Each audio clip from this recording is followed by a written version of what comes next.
Hello नमस्कार दोस्तों। तो कैसे हैं आप लोग। देखिए आज के इस वीडियो में हम chemistry, biology and physics in तीनों के जितने भी महत्वपूर्ण टॉपिक हैं जो आपको बोर्ड एग्जाम की दृष्टि से पढ़ना चाहिए, उन सारे टॉपिक को हम आज के इस वीडियो में कवर करने वाले हैं और सीखने वाले हैं। तो चलिए वीडियो को स्टार्ट करते हैं। देखिए सबसे पहले हम लोग जो केमिस्ट्री है उससे रिलेटेड जितने भी इंपॉर्टेंट टॉपिक है उनको हम लोग जानेंगे। देखिए सबसे पहले हम लोग जानेंगे केमिस्ट्री को।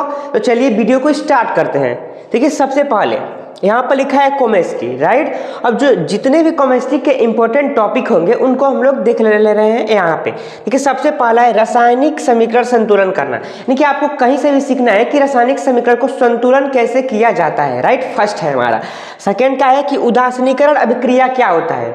उदासीनीकरण अभिक्रिया जो है वो ट्रेंडिंग क्वेश्चन है, इसको एग्जाम में हर बार पूछा जाता है और पूछा जाएगा, राइट। तो दूसरा भी हमारा हो गया क्लियर। अब बढ़ते हैं अपने तीसरे की तरफ। तीसरा क्या है, अम्ल, क्षार, लवण।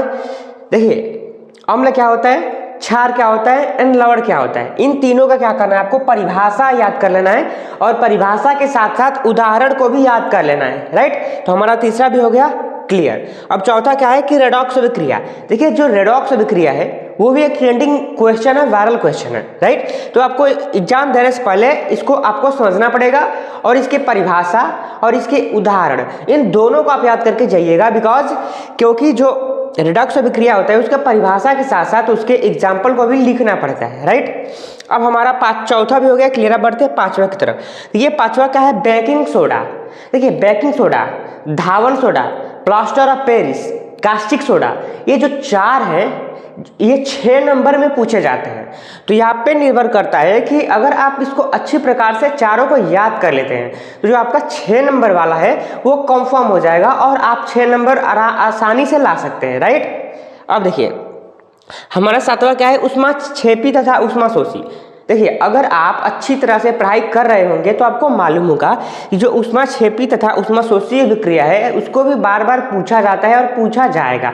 ये जो होती हैं वो 2 नंबर में पूछ लिया जाता है, राइट। अब देखिए आपने 8वें की तरफ। देखिए 8वां है IUPAC नामकरण।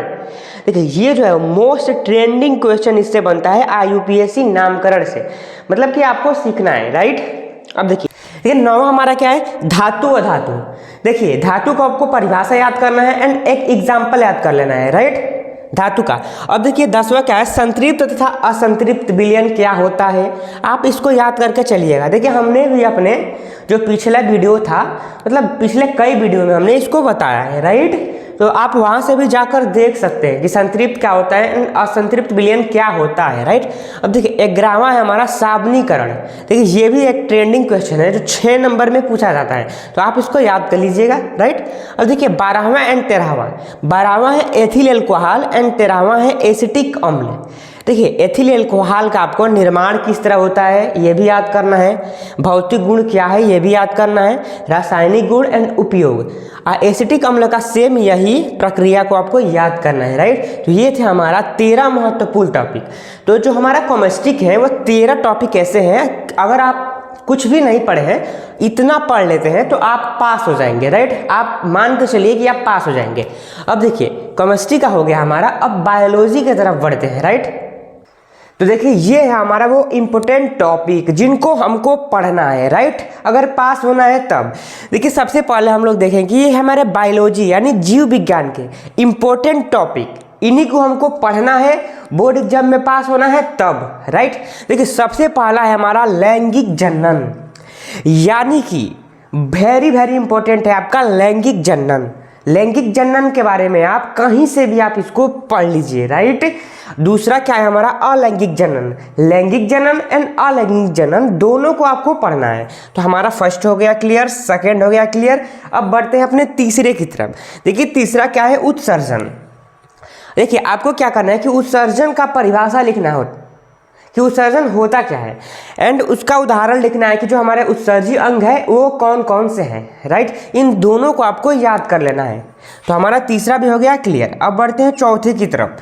देखिए चौथा है हमारा श्वसन तंत्र, राइट। तो आपको याद कर लेना है कि श्वसन तंत्र किस तरह कार्य करता है, श्वसन और श्वासन में अंतर क्या होता है, राइट। इन दोनों को आपको याद कर लेना है, यानी कि अवायवीय श्वसन और वायवीय श्वसन क्या होता है, इनको आपको याद कर लेना है। तो हमारा हो गया पांचवा भी क्लियर। अब बढ़ते हैं अपने छठवें की तरफ।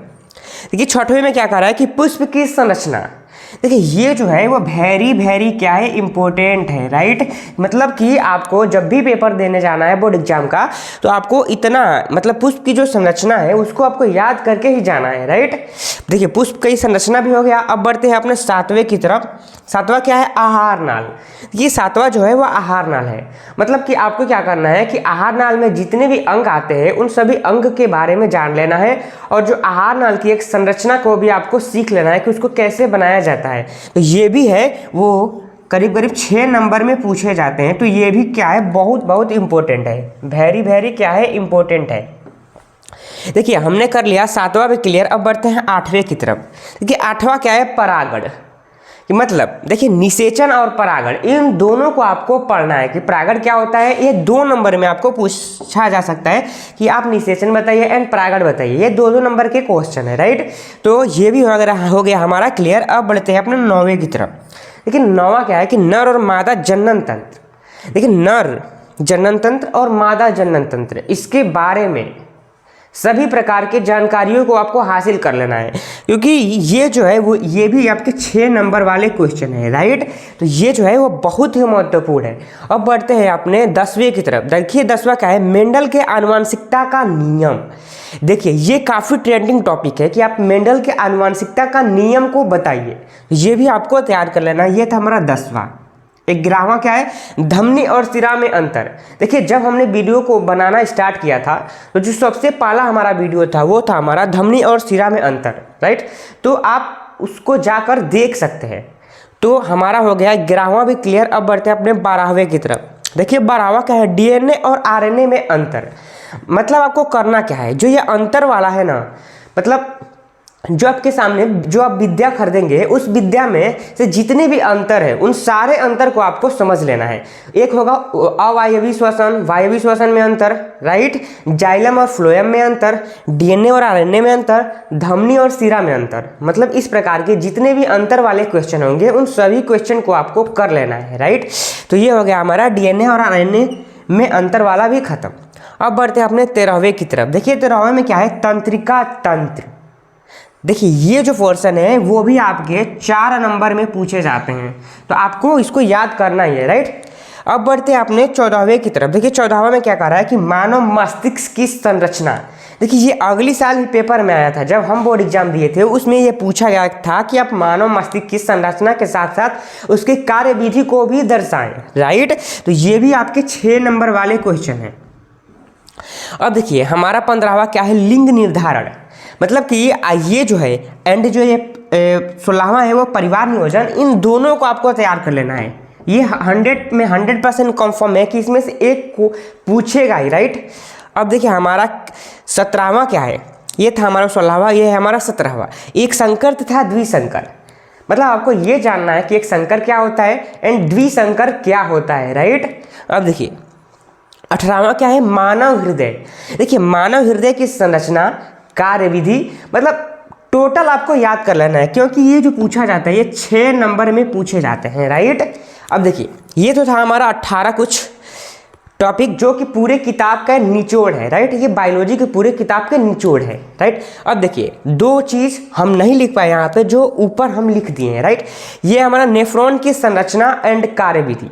आपको नेफ्रॉन की संरचना को भी सीख लेना है, किस तरह बनाया जाता है एंड उसका कार्यविधि कि वो कार्य किस तरह प्रकार से करता है, राइट।